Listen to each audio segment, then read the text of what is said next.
오늘은 2022년 12월 18일 대림 제4주일입니다. 성부와 성자와 성령의 이름으로 아멘. 마테오가 전한 거룩한 복음입니다. 예수 그리스도께서는 이렇게 탄생하셨다. 그분의 어머니 마리아가 요셉과 약혼하였는데 그들이 같이 살기 전에 마리아가 성령으로 말미암아 잉태한 사실이 드러났다. 마리아의 남편 요셉은 의로운 사람이었고 또 마리아의 일을 세상에 드러내고 싶지 않았으므로 남모르게 마리아와 파혼하기로 작정하였다. 요셉이 그렇게 하기로 생각을 굳혔을 때 꿈에 주님의 천사가 나타나 말하였다. 다윗의 자손 요셉아, 두려워하지 말고 마리아를 아내로 맞아들여라. 그 몸에 잉태된 아기는 성령으로 말미암은 것이다. 마리아가 아들을 낳으리니 그 이름을 예수라고 하여라.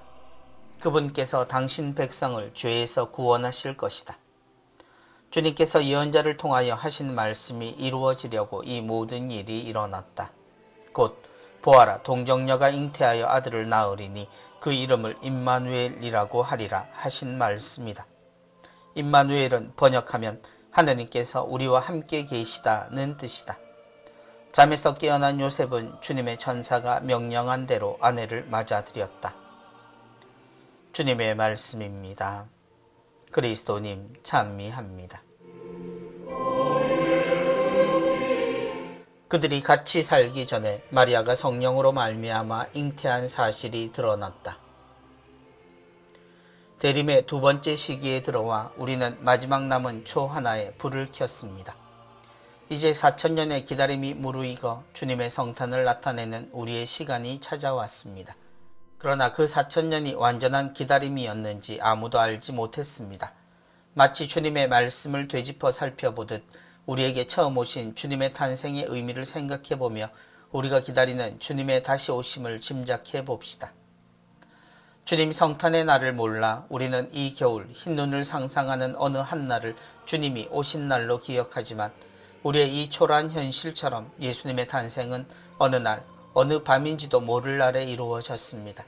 그리고 그날은 처음부터 알려질 수 없는 날이었습니다. 탄생의 그 순간까지 말입니다.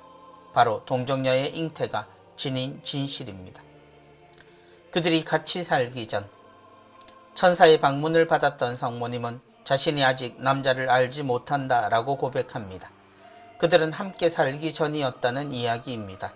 결혼은 해야 하지만 그날이 되지 않았기에 그날은 무르익지 않았고 때는 되지 않았습니다.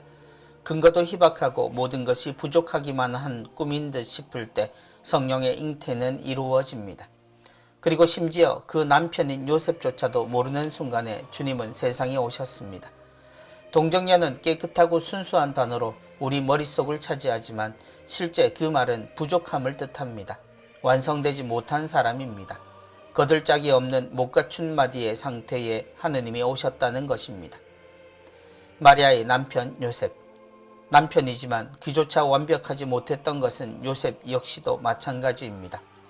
아직 하느님의 뜻을 알지 못했고 꿈도 천사도 아무것도 없었던 요셉은 마리아의 임신을 소문으로 듣게 됩니다.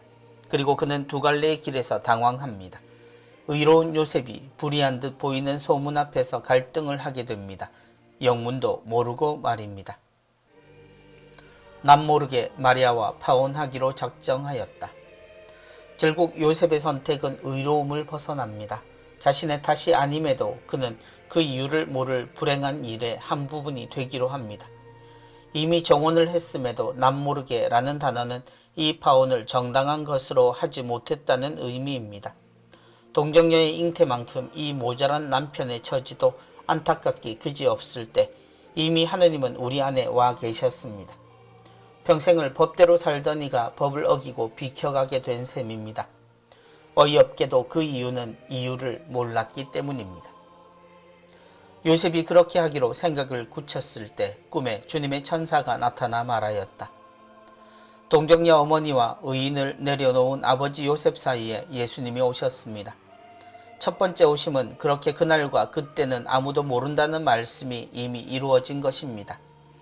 예수님의 말씀은 그냥 모를 수 없다는 것이 이렇게 드러납니다. 단지 그날이 이런 식으로 이루어진 듯 정말 우리는 모를 수밖에 없겠다는 것은 알 수 있습니다. 하느님의 뜻은 분명 이루어졌지만 구약의 예언에 대한 우리의 기다림은 많이 틀렸고 잘못이었음을 우리는 갑자기 나타나신 주님 덕분에 들키게 되었습니다.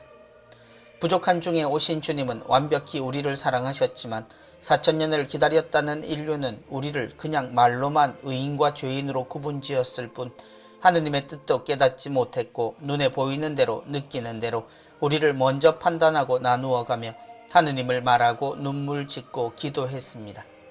그래서인지 예수님의 생애도 뭐 하나 이루어지지 못한 듯 보이는 채로 십자가에서 끝이 나버립니다. 부활이 없었다면 우리는 아마도 그렇게 생각하며 주님을 잊었을지도 모릅니다. 비석 하나 꽃 한 송이로 입에 따르지 못하는 위대한 성인을 말하듯 그랬을지도 모릅니다. 하지만 우리는 못 갖춘 마디이나 하느님의 뜻을 믿었던 어머니와 영문을 몰라도 사람의 생명을 자신의 생명만큼 소중하게 여긴 아버지 사이에 그리스도가 오셨음을 기억해야 합니다. 오늘 우리가 고백하는 단어 임마누엘은 하느님께서 우리와 함께 계시다는 뜻입니다. 어디에 그 하느님이 계셨는지 우리는 다시 한번 살펴야 합니다. 2000년 전의 사람들과 우리는 다릅니다.